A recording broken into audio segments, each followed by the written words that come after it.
Good Thursday, everybody. I'm student meteorologist Stephen Puglisi here with a look at the forecast for October 11th, 2018.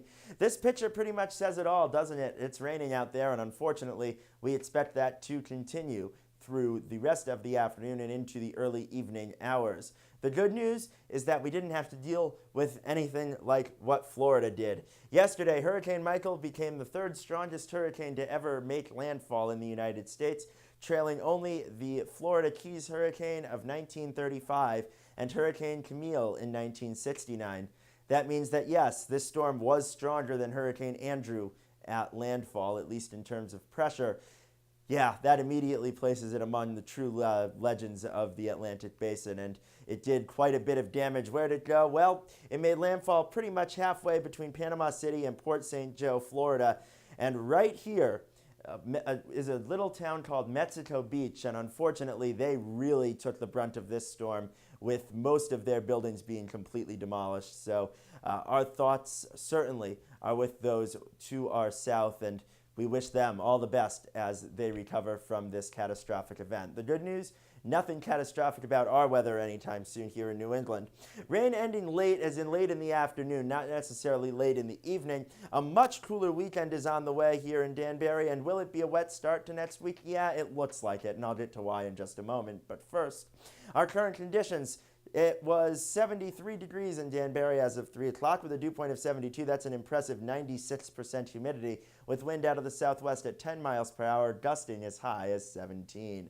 Now on our national map, here's Tropical Storm Michael right here. It's still a tropical storm despite crossing quite a bit of land, and it should continue to move off towards the east and not have any greater impact than what it is having on us right now, which it is having an impact because the rain that we have out there right now actually has a direct connection back to Michael, which we'll see on the radar in just a moment. The much more noticeable feature that we will be talking about in the coming days, though, is this cold front right here, which sends our temperatures plummeting about 20 degrees over the next 48 hours or so. So let's take a look at our satellite. Here's Michael right here, the clouds working their way on to up north, and definitely a very distinct connection there. And again, with our rain, we had one round pretty much move through earlier today. We had a smidge of a break, and then it filled back in, and it's raining again here in Danbury, and unfortunately, that looks likely to continue for the next few hours. The interesting thing, though, is this. Here's Michael right here, and look at this. The rain that we are getting directly connected to Michael, so certainly the hurricane and the former hurricane, now tropical storm, helping to enhance this rainfall over southern New England.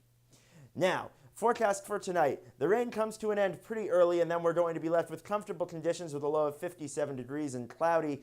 Tomorrow, a seasonable day for October with a high of 64 degrees, mainly sunny. It'll feel much cooler, though, considering where we've been the last couple of days. And wind out of the northwest at 10 to 15 won't help matters either, so it'll be a cool 64. And then on our extended forecast for Saturday, a cool, showery day, just kind of dreary out there with a high of 59. The bad news is here. This is not great, especially if you're a gardener, and if you have plants that are outside, you'll want to bring them in. This is dangerously close to that freezing mark with a low of only 35 degrees Saturday night. Sunday, sunny and fall feel because, well, the sun doesn't really warm things up that much. We're going to be stuck in the 50s despite that sunshine. And then Monday, another cold front comes through in the afternoon, so more showers are likely with a high of 62. And then Tuesday, a bit of a tricky forecast at this point. A storm is going to be just offshore of New England. Right now, it does look like we will stay dry, but I did leave the chance of a shower in there just in case it changes its mind over the coming days. Thanks so much for watching. I'm student meteorologist Stephen Puglisi. Be sure to follow us across the social media platforms and have a great day.